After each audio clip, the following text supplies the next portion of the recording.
에베소서 2장 20절로부터 22절 말씀까지 교독하겠습니다.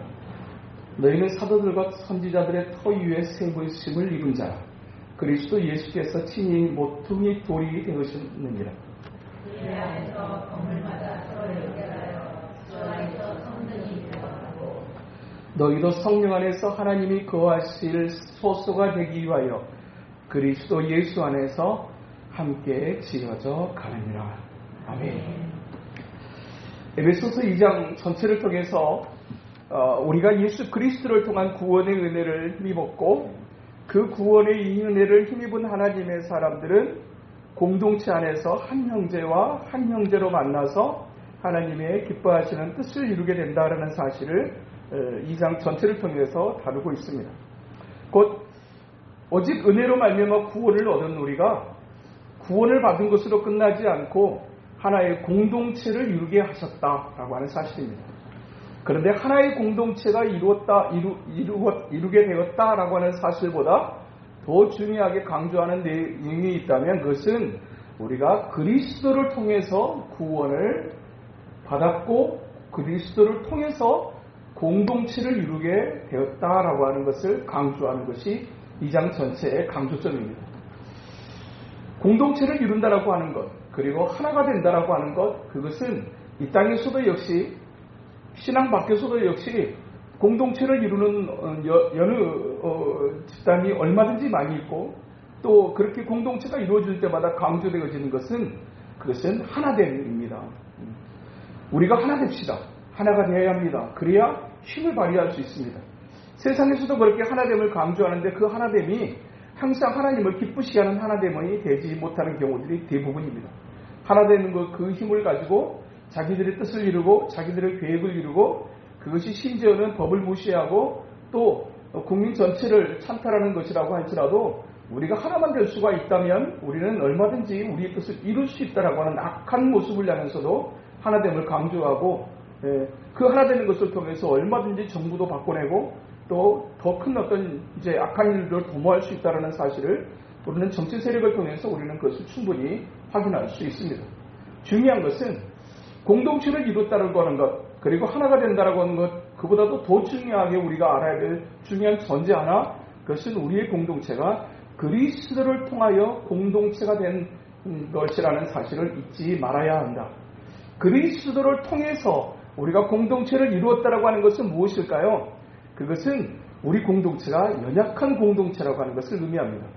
그리스도를 통해서 공동체를 이뤘다는 얘기는 우리가 착하고 선하고 똑똑하고 온전해가지고 하나의 공동체를 이룬 것이 아니라 우리가 연약하고 부족했음에도 불구하고 예수 그리스도의 그 십자가의 은혜가 있어서 우리가 공동체를 이룰 수 있었다라는 얘기입니다.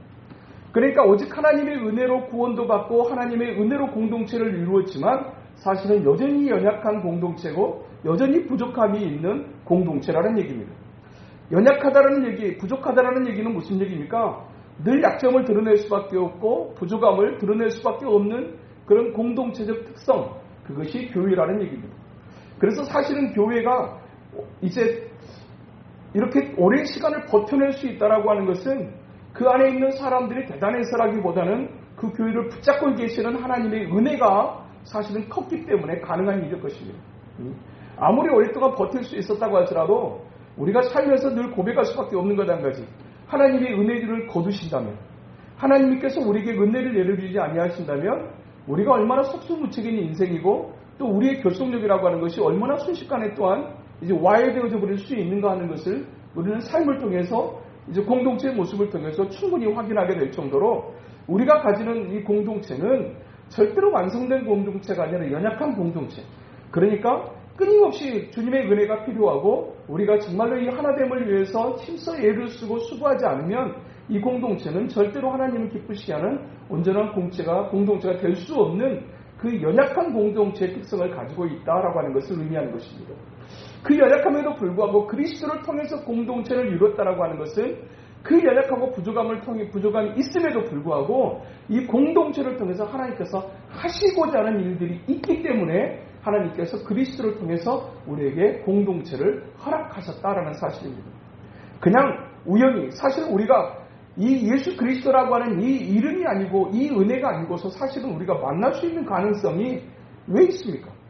우리가 무슨 어떤 그런 이제 세상의 어떤 그런 이익을 위해서라든지 자기 어떤 개발을 위해서라든지 자기 어떤 그런 개인적인 어떤 목적을 위해서라고 하면 사실 우리가 만날 이유도 없고 만날 수 있는 방법도 사실은 없는 사람들은 아닙니까?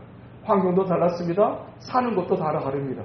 그리고 심지어는 거리도 가깝지가 않는 경우들도 많습니다. 그럼에도 불구하고 우리가 이렇게 모일 수 있었던 것은 오직 그리스도를 통해서도이기도 하지만 그리스도께서 우리를 향하신 뭔가 분명한 계획이 있기 때문에 우리 하나님 주님께서 이 공동체를 우리에게 여전히 허락하고 계시고 벌써 시작한 이 공동체가 지금의 모습과 상관없이 벌써 기간으로 보니까 25년, 26년째를 향해 달려오고 있습니다. 우리가 만나가지고 어떤 분은 이제 오래된 집사님 같은 경우는 벌써 25년, 23년, 22년 뭐 이런 식으로 이제 벌써 우리가 이 정도 관계면 보통 관계 아닙니다. 예. 우리 그냥 목사님들끼리 탁구 친다고 만나가지고 15년 되니까 이건 완전히 동네 그 어릴 적에 깨복적인 친구들 같이 그렇게 돼버리더라고요. 그래가지고 너는 왜 그래? 너는 왜 그래요? 목사님들끼리 막 구박 주고 구박 받고 막 그래도 막 또 왜 그래요? 또 하면서 그냥 목사님들끼리 그렇게 되더라고요. 15년의 세월이 지나니까.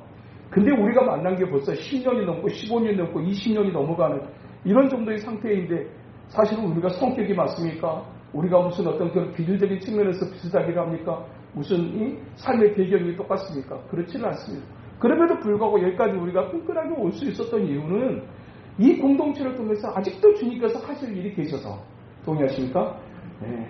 우리는 아직도 잘 몰라요. 하나님께서 정말 시작할 때는 이 땅에 수없이 많은 교회가 있지만 왜 또 하나의 교회가 존재해야 됩니까? 수없이 교회를 다니는 사람은 많지만 주의 복음을 위해서 자신의 인생 전체를 들여 헌신할 수 있는 진정한 제자는 적은 시대가 아니냐. 진정한 제자를 세우고 만들어내고 그리고 파송하는 그런 교회가 되기를 원해서 내가 이 교회를 세우기를 원하신다라고 하는 목회자인 저 개인적인 하나님의 응답을 따라서 이 교회를 선종하여 세우게 됐고 교회 이름이 제자들 교회가 되었습니다. 지금의 모습이 어떠하든지 간에 더 중요한 것은 이 연약함에도 불구하고 이 부족함에도 불구하고 하나님께서 여전히 이 공동체를 이끌어가고 계시고 붙잡고 계시다라는 사실은 우리가 볼 때는 여전히 부족하고 연약하고 이제는 더 큰 힘을 발휘할 수 없을 것처럼 그렇게 연약해져 버렸음에도 불구하고 이 교회를 향한 분명한 하나님의 계획하심이 아직도 있어서 그리고 이 연약한 시간들을 통해서 하나님께서 또 꽃피우실 또 열매 맺으실 또 다른 우리가 알지 못하는 그 계획이 있어서 하나님이 하시는 일은 사람의 생각을 뛰어넘고 사람의 이성을 뛰어넘고 사람의 방법을 뛰어넘어 과연 그 성이 무너질까 싶었던 성이 무너지려고 하면 와르르 무너질 수 있어요. 오늘도 그 간증을 하고 오늘 진리가 왔어요. 그래서 왔나 이 생각을 그렇게 성가시게 하던 그 국장이 절대로 물러설 것 같지 않았던 국장이 그렇게 말을 해도 안 들었던 국장이 어느 날 갑자기 자기가 사표를 내게 될 거라는 사실을 누가 생각이나 했을까? 그러나 하나님이 하시면 하나님은 방법이 많으시고 하나님은 우리의 이성과 생각을 뛰어넘어서 역사하시는 그 하나님의 이신 것을 성경에 얼마든지 많은 일들을 통해서 우리에게 증거해 주십니다. 비록 연약하지만 부족하지만 우리가 잘해서 착해서 대단해서 여기까지 올 수 있었던 것이 아니라 그리스도를 통해서 우리를 향한 하나님의 분명하신 계획하심이 있어서 그렇게 이끌어 가신다고 말씀하고 계시는 것입니다. 그러면서 오늘 본문을 통해서 사도 바울은 우리가 이렇게 예수 그리스도를 통해서 모여진 이 공동체를 건물에 비교하고 있는 것을 볼 수 있습니다. 이 영적 공동체의 특징이 건물에 비교되어지는 이 말씀이 오늘 본문 이제 21절에 보니까 이렇게 기록합니다. 그 안에서 건물마다 서로 연결하여 주 안에서 성전이 되어가고 라고 말씀하세요. 영적 공동체인 이 교회가 한 건물로 비교되어지는데 이 건물로 비교되어지는 이 건물이 가지는 몇 가지 특징이 있음을 오늘 우리에게 말씀해요. 첫 번째, 이 건물마다 서로 연결되어져 있다라는 얘기입니다. 우리가 그리스도 안에서 만나고 공동체를 이루면서 만나게 된 우리가 결코 따로 떨어진 외딴 섬이 아니라는 얘기입니다. 우리가 각기 모습은 다르지만 분명하게 우리는 서로가 서로에게 연결되어져 있는 존재라는 사실을 우리에게 말씀합니다. 무슨 얘기입니까? 목회자가 아프면 성도가 아프고 성도가 아프면 목회자가 아프고 지체가 아프면 그 한 사람의 지체의 아픔으로 끝나지 않고 또 옆에 있는 지체가 또 아프고, 그래서 서로가 서로의 연약함을 보고 아픔을 보면서 기도하지 않을 수 없을 정도로 그냥 기도가 나오게 되어질 수밖에 없는 영적 연결성을 가지고 있는 존재, 그것이 바로 이 영적 공동체, 이 교회라고 하는 공동체의 특징이라는 사실을 오늘 우리에게 말씀해 주고 있어요. 어느 누구의 아픔도 그 사람만의 아픔일 수가 없다는 얘기입니다.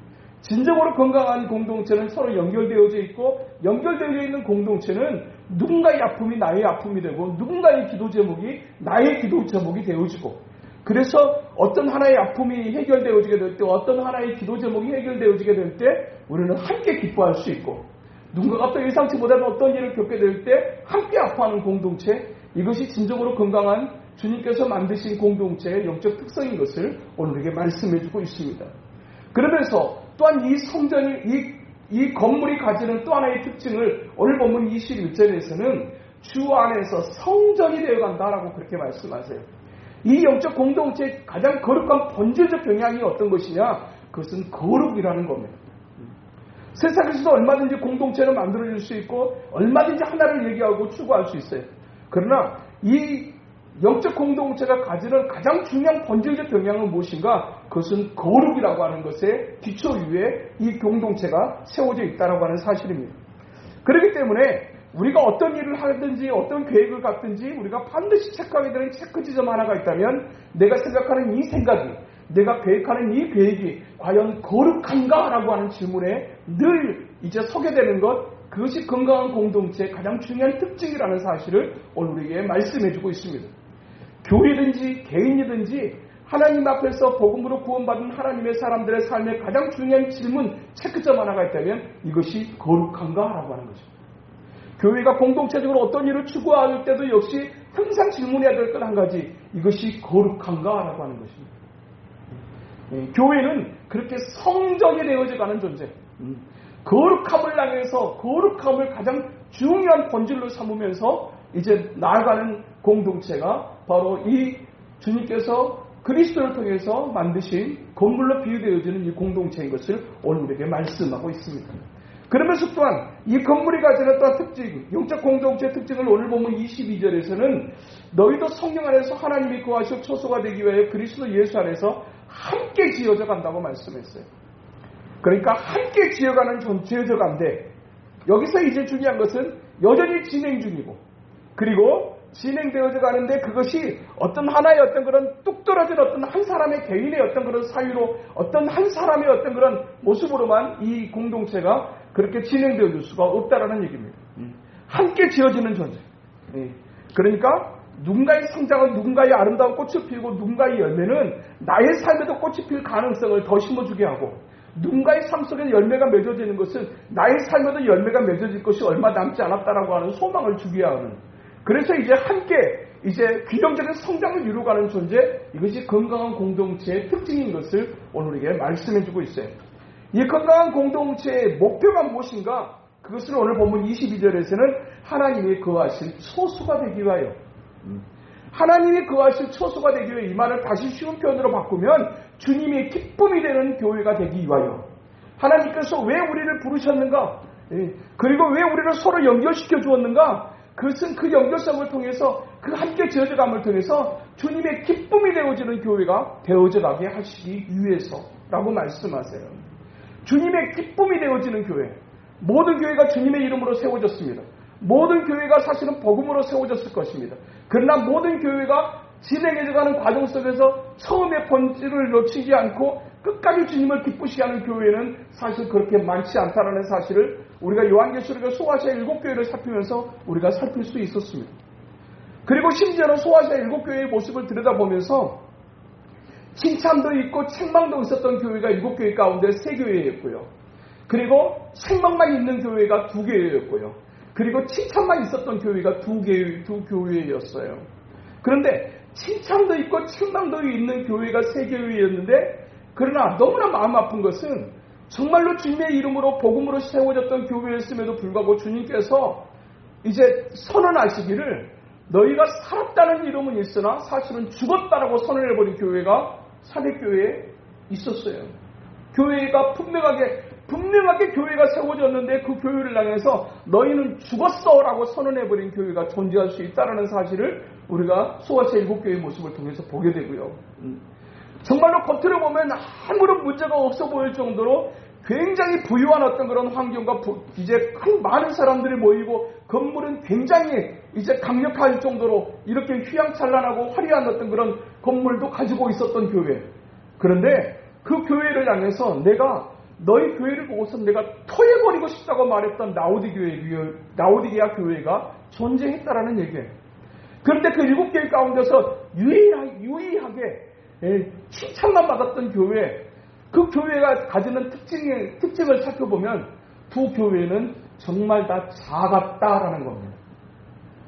그렇다고 해서 우리 교회가 꼭 이렇게까지 작을 필요는 없지만, 근데 두 교회가 다 작았어요. 너무나 주님께서 그 작은 것으로 인해서 사실은 우리가 내가 작다라고 하는 것 때문에 가지는 위축감이라고 하는 것이 우리에게 분명히 존재하거든요. 존재해요. 작다라고 하는 것이 이렇게 속상할 때가 있는 것이 사실은 존재해요. 존재해요. 진짜. 네. 이제 제가 자꾸 이제 새롭게 이상동 목사님을 자꾸 말하게 되는 또 한 가지 이유가 뭐냐면 은퇴를 하시고 이제 8월달까지 이제 그쪽 교회에서 이제 은퇴식은 했지만 은퇴를 하시고 이제 어디로 이사를 갈까 하시다가 당신 마음으로는 내가 다녔던 교회, 내가 거기에 또 나가가지고 후임 오시는 목사님에게 내가 지면 안 돼야 되겠다는 생각을 하셨대요. 그렇지만 내가 살았던 그 30년, 40년 가까이 살았던 그 지역을 내가 벗어나고 싶지는 않다.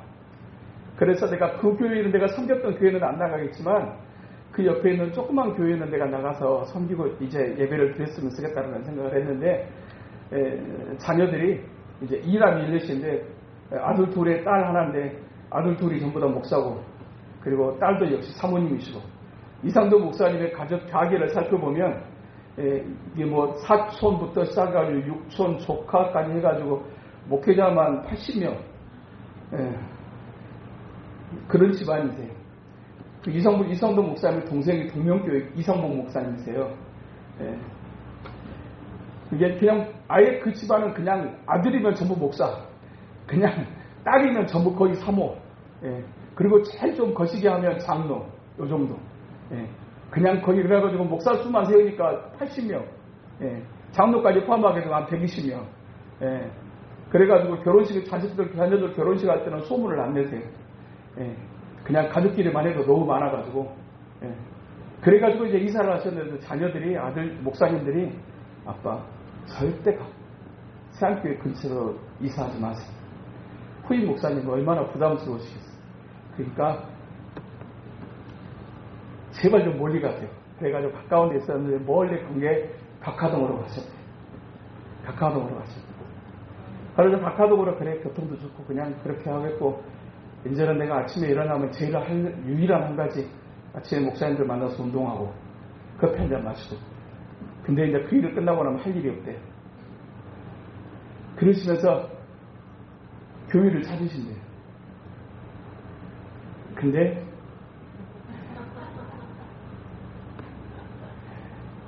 교회를 찾으시는데 어디서부터 찾으시냐면 평생을 새벽기도를 쌓고 교회를 다니셨을 거 아니에요. 그러니까 새벽기도를 할 만한 데를 찾으시는데 걸어서 새벽기도를 갈 만한 자리가 찾으세요. 뭐 저쪽에 가까동에 교도소 있던 자리에 그 있잖아요. 그 아파트. 근데 우리 교회를 약간 걸어서 오기는 좀 멀고 근데 걸어서 좀 왔다 갔다 할 교회를 찾았는데 새벽기도를 할 만한 새벽기도만 좀 할 만한 교회를 찾으시는데 새벽기도하는 교회가 없대요. 새벽기도하는 교회가 없대요. 아주 그 교회 가지고 4시부터 가가지고 이렇게 있는데 불이 안 켜진대요. 불이 안 켜져 있는 교회가 너무 많아가지고 어떻게 하면 되나 가지고 이 교회 저 교회를 찾고 있다는데 그 얘기를 듣고 있는 제 마음이 너무 불편해요. 곁에 앉아가지고 그냥 목사님 그냥 등 한번 쓰다듬으면서 우리 교회가 조금만 더 힘이 있었어도 내가 목사님 그냥 내가 바로 콜을 할 텐데 내가 죄송합니다. 그런 얘기를 했어요. 작은 건 참 속상한 일입니다. 뭔가 어떤 걸 이렇게 좀 섬기고 도와주고 싶은데 우리가 지금 힘이 약하니까 도와주던 일을 도와주지 못하게 되는 일이 참 마음이 아프고 속상합니다. 그런데 말입니다. 소아시아 7교회를 보니까 그렇게 크고 힘있고 돈도 많고 잘 세워져 있고 이런 교회는 내가 토해버리고 싶다라고 하는 교회였고 살았다는 이름은 있으나 죽어버린 교회라고 얘기해요. 오히려 주님께서 칭찬만 하셨던 서문학 교회와 빌라델피아 교회를 공통점이 둘 다 적었다. 주님께서 이 교회를 향해서 말씀하시게 되게 될 때 적었다. 그리고 그 교회는 이제 서문학 교회 같은 경우에는 어떤 교회냐면 환난과 궁핍이 있는 교회라고 아예 말씀해요. 그 안에도 궁핍한 데다가 환난까지 있는 교회. 그런 교회를 누가 좋아하겠습니까? 정말 누구도 좋아하지 않는 환난이 있는 교회, 궁핍이 있는 교회. 그런데 그렇지만 주님께서 그 교회를 보시고 뭐라고 선언을 하시냐면 환난과 궁핍이 있으나 너희는 부유한 자라고 말씀하셨어요. 그러니까 건물의 크기가 사람의 수가 그 어떤 그런 영적 공동체의 건강성을 좌우하는 것은 아니라는 얘기입니다. 비록 환난도 있고 궁핍하기까지 한 교회일지라도 진정으로 그 중심에 예수 그리스도가 있고 정말 주님을 위해서 주님의 기뻐하시는 뜻을 위해서 그리고 주님의 기쁨이 되어지기를 원하는 그런 어떤 중심을 가진다고 하면 비록 환난 가운데 있고 궁핍 가운데 있는 교회로도 하나님께서 그 교회를 너희 교회는 진짜 부유한 교회라고 선언하신다라고 하는 사실입니다. 소문학 교회가 그랬었어요. 그런 교회였어요. 주님께서 정말 또 빌라델피아 교회를 향해서 말씀하실 때도 그 교회가 또 작았음을 볼 수 있는 표현이 하나가 등장해요. 너희가 적은 능력을 가졌다. 그 교회는 많은 것을 해낼 수 있는 능력을 가지지 않을 정도로 그렇게 작은 교회였어요. 적은 능력을 가졌다. 그러나 너희는 나를 배반하지 않았다. 라고 선언하고 칭찬해 주시는 교회가 그 교회가 빌라델피아 교회였어요. 그러니까 사람이 보기에는 규모가 굉장히 중요하고 사람의 수도 중요하지만 주님께서 보실 때는 사람이 얼마나 많이 모이느냐 규모가 얼마나 크느냐 이게 중요한 것이 아니라 정말 그들이 진짜 내용적으로 주님을 기쁘시게 하는 교회인가 기쁘시게 하지 않는 교회인가 이걸 보시는 정말로 주님을 기쁘시게 하기 위해서 몸부림하는 그 중심이 있을 때 하나님은 그 교회를 살았다고 말씀하시고 그 교회를 향해서 너희는 정말로 부유한 교회라고 말씀하시고 그리고 너희는 정말로 하나님 앞에서 나를 배반하지 않았던 교회라고 칭찬하시는 그와 같은 칭찬이 있다라고 하는 사실을 우리가 볼 수 있어요. 우리가 이 밤에도 여전히 또한 하나님 앞에 엎드리며 기도해야 될 기도의 제목은 사람의 수가 많아지고 하나님 교회가 조금 더 멋지고 커지기가 아니라 이 교회가 규모와 상관없이 크기는 하나님의 계획의심인 것 같아요. 계획의심인 것 같아요. 그건 알 수 없는 것 같아요. 그건 그냥 우리 사실은 전도도 하고 기도도 하고 얼마나 많이 진짜 영혼을 위해서 하지만 얼마나 전도의 열매가 하나가 맺혀지는 것이 쉽지 않는가 하는 것을 우리가 알지 않습니까? 그 사이즈는 전혀 우리가 어떤 면에서 우리의 힘만으로 하는 게 아니라 하나님의 계획 속에 있다는 사실을 우리가 생각하지 않을 수 없어요. 중요한 것은 우리가 사이즈를 얼마나 키워내고 얼마나 많은 사람들을 모이게 하느냐가 아니라 우리 안에서 이미 작지만 크기와 상관없이 우리가 얼마나 주님의 기쁨이 되어지는 교회가 되기를 위해서 힘쓰는가 하는 것이 가장 중요한 일이에요. 그렇다고 하게 되면 우리가 소아시아 7교회를 향해서 칭찬과 책망이 있고 칭찬과 책망이 곁들여 있는 교회 가운데서 어떤 교회의 모습이 우리 교회의 모습이 될까 하겠대. 너희가 능력이 참 적구나. 근데 너희가 나를 배반하지 않았어. 라고 칭찬하시는 빌라델피아 교회와 같이 너희가 비록 많은 환난 가운데 있구나. 너희가 참 궁핍하구나. 그러나 작고 궁핍 가운데 있지만 내가 볼 때는 내 관점으로 볼 때 너희 교회가 가장 부유한 교회라고 말씀하시는 주님의 기쁨 되어드리는 교회 되게 하여 주시옵소서. 이건 우리가 몸부림할 수 있잖아요. 이건 수와 상관이 없는 거잖아요. 하나님 우리 교회가 비록 작지만 연약하지만 또 여전히 하나님 궁핍 가운데 있지만 하나님 우리 교회가 정말로 주님의 기쁨이 되는 교회가 되게 하여 주시옵소서. 아무리 수가 많아도 주님의 기쁨이 될 수 없다고 하면 그 교회는 사실은 의미가 없고요. 비록 작지만 그 교회가 주님의 기쁨 될 수 있다면, 주님의 마음을 시원케 하는 교회가 될 수 있다면 그것은 하나님 앞에서 감히 성공한 교회라고 말할 수 있을 거예요.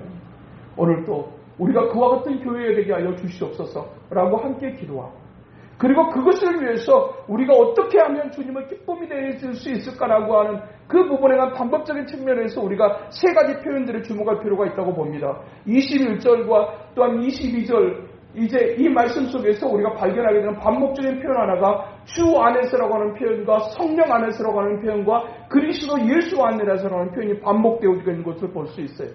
주 안에 있어야 된다는 얘기입니다. 어떻게 하면 우리가 주님을 기쁘시게 하는 공동체가 되고 주님을 기쁘시게 하는 삶을 살아갈 수 있을까? 주 안에 있어야 된다.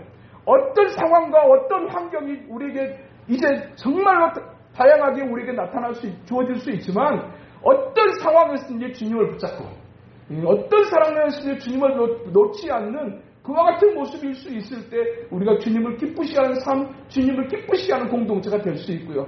또 하나의 방법이 있다면 그것은 성령 안에서라고 하는 표현입니다. 그것은 성령의 뜻이 무엇인지를 늘 살피고 성령의 인도하심에 순종할 줄 아는 공동체가 되어지게 될 때 그 공동체가 주님을 기쁘시게 하는 공동체가 될 수 있다고 말씀하세요. 사람이 수로 모여지는 어떤 그런 공동체뿐만 아니라 한 개인의 교회의 삶 속에서도 주님을 기쁘시게 하는 삶을 위해서 우리가 필요한 것은 어떤 상황에서든지 주님을 놓지 않으며 어떤 상황에서도 주님을 중심으로 하며 그리고 중심으로 하면서 또한 우리가 늘 살피는 것 한 가지, 성령님께서 내게 뭘 말씀하고자 하시는가, 성령님이 나를 어떻게 인도하고 계시는가, 그리고 그 하나님께서 깨닫게 하시는 말씀의 뜻을 붙잡게 될 때 그 말씀을 붙잡고 순종하려고 하는 그 중심을 가질 때 그것이 주님을 기쁘시게 하는 교회가 될 수 있다고 말씀하고 있는 것입니다. 마지막으로 그리스도 예수 안에서 우리가 함께 지어져 간다고 그랬습니다. 그리스도 예수 안에서라고 하는 이 표현 속에서 우리가 발견하게 되는, 우리가 그리스도 예수로 말미암나 우리가 구원을 받을 때가 될 때 그것에 미치는 하나님의 사랑은 긍휼이었습니다. 하나님이 우리를 불쌍히 여기시는 그 은혜가 없었다고 하면 우리는 사실은 구원과는 전혀 상관없는 인생일 수밖에 없습니다. 우리가 하나님의 백성이 되고 하나님의 자녀가 되고 우리가 그 주님 안에서 이제 내일의 삶을 소망을 가질 수 있는 이유, 우리가 똑똑합니까? 우리가 잘났습니까? 우리가 어떤 이 한 주간도 정말 멋지게 주님을 기쁘시게 하는 그런 어떤 삶을 살았습니까? 그렇지 못하는 순간들이 너무 많아서 주일에 가까움이 한 부분으로 감사하면서 한 부분으로는 부끄러움이고 무거움일 때가 있어요. 이 한 주간도 정말 주님을 기쁘시게 하는 삶을 살았어야 됐는데 그렇게 살지 못했던 순간들이 사실은 더 많이 우리의 생각을 스치기 때문에 우리의 마음이 무거워요. 그 상황 속에서 우리가 하나님 앞에 구할 것은 주님의 긍휼 밖에는 없어요. 내가 너희를 사랑했다라고 말씀하시는 것은 내가 너에게 그와 같은 긍휼을 베풀었다. 여전히 내가 너를 불쌍히 여기며 내가 너를 긍휼히 여겼다라고 하는 그 사실이 오늘 우리를 있게 했고 내일의 소망을 가지게 할 수 있어요. 그렇다고 하면 우리가 그리스도 예수 안에서 함께 지어져 간다고 하게 될 때 우리에게 필요한 것은 무엇일까요? 그것은 서로가 서로를 향한 불쌍히 여기는 마음입니다. 서로의 연약함을 어떤 그냥 비판의 대상으로 삼는 것이 아니라 우리가 함께 지어져 가고 우리가 연결되어 있는 사람으로서 누군가의 아픔이 나의 아픔으로 느껴지고 누군가의 기도 제목이 나의 기도 제목이 되어지고 그래서 우리가 함께 가는 공동체라는 사실을 인식하면서 서로를 향해서 불쌍히 여기는 마음, 서로를 향해서 언젠가도 말씀드렸듯이 아내가 남편을 보면서 짠해지기 시작하면 그러면 소망이 생기는 겁니다. 자식이 그렇게 말을 안 듣는데도 불구하고 자식을 바라보면 짠해지기 시작하는 것, 저는 그게 사랑이라고 생각합니다. 짠해지기 시작하게 되게 되면 넘어갈 수 있어요. 눈 감아줄 수 있어요. 근데 짠하게 느껴지질 않아. 그러면 넘어갈 수가 없어요. 남편이 하는 일이 마음이 정말 안 들어. 근데 어느 날 그냥 그 뒷모습이 짠해지기 시작하면 넘어갈 수 있어요. 참아낼 수 있어요. 그리고 좀 기다려줄 수 있어요. 서로가 서로를 향해서도 역시 마찬가지입니다. 우리 공동체가 제일 먼저 말씀드렸던 것처럼 연약한 공동체입니다. 정말 뭔가 우리가 똑똑하고 잘나고 온전해서 여기까지 올 수 없던 게 아니라는 얘기입니다. 여전히 부족하고, 어떤 목사님이 돌아가실 때 묘비에다가 이렇게 쓰주라고 했답니다. 복잡하게 쓰지 마라. 공사 끝이라고만 써라. 목회자로서 삶을 살았지만 내가 평생에 내가 공사 중인 인생이었단다. 내가 누군가를 때로는 이제 불편하게 만들었고, 누군가에게 먼지를 일으켰고, 또 누군가에게 의도치 않게 그런 어떤 삶을 살게 했던 거, 그게 내 인생이었던 것 같구나. 근데 이제 나 죽을 때 묘비에다가 이렇게 써줘. 공사 끝. 이제 나는 하나님 앞에서 완성된 성전으로서 주님 앞에 가게 될 것이다. 그것을 말씀하셨던 것처럼 사실은 우리 가운데 어느 누구도 공사 중인 사람이 아닌 사람이 단 한 사람도 없습니다. 우리는 때로는 우리의 의도와 상관없이 누군가의 통행에 불편을 주는 일들을 행하면서 사는 존재라는 사실입니다. 그런 우리가 모여서 우리가 뭔가 하나님의 뜻을 이루고자 하고 하나님의 기쁨이 되고자 할 때 우리가 서로에게 가져야 될 가장 중요한 마음 하나, 서로를 불쌍히 여기는 마음. 하나님 우리에게 긍휼의 마음을 주시옵소서. 주님께서 그 약한 문제, 또 참으로 연약한 문제 가운데 있는 그 영혼들을 고치시게 될 때 주님께서 가지셨던 그 마음, 그를 불쌍히 보사, 그 여인을 불쌍히 여기사, 그 불쌍히 여기심 하나가 상상할 수 없는 역사를 이뤄낼 수 있었던 것처럼, 하나님 나의 눈에 주님의 마음을 주셔서 나의 마음속에 주셔서 내가 내 남편을 바라보게 될 때 불쌍한 마음이 있게 하여 주시옵소서. 지체간에 서로가 서로를 바라보게 될 때 불쌍히 여기는 마음이 우리 가운데 있게 하여 주시옵소서.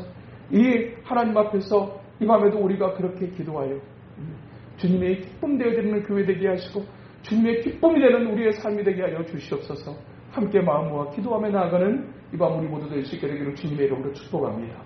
거룩하신 하나님 아버지, 우리가 어떻게 이 공동체를 이루게 된 사람들인지, 그리고 우리가 어떻게 이 하나님이 이제 원하시는 공동체를 만들어갈 수 있는지, 이 거룩한 공동체의 궁극적 목표는 무엇이어야 되는지 함께 살피게 하시니 하나님 아버지 감사합니다.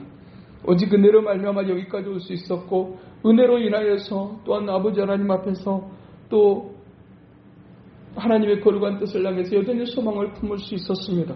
하나님, 비록 수적고 규모는 작지만 바라기는 서문학 교회와 필라델피아 교회같이 주님의 기쁨 되어드리는 주님이 인정있는 교회가 되기를 간절히 소원하고 원합니다. 하나님 아버지, 그것을 위하여 이곳에 항상 예수 그리스도의 십자가의 복음과 은혜가 가득하게 하여 주시옵시고, 하나님 아버지, 이곳에 성령의 운행하심이 가득하여 하나님 앞에서 예배하는 자들마다, 기도하는 자마다 성령의 역사하심을 깨닫게 하여 주시옵시며, 이 거룩한 주님의 이름으로 모이게 하신 이 공동체가 서로가 서로를 불쌍히 여기는 공동체가 되게 하여 주시옵소서.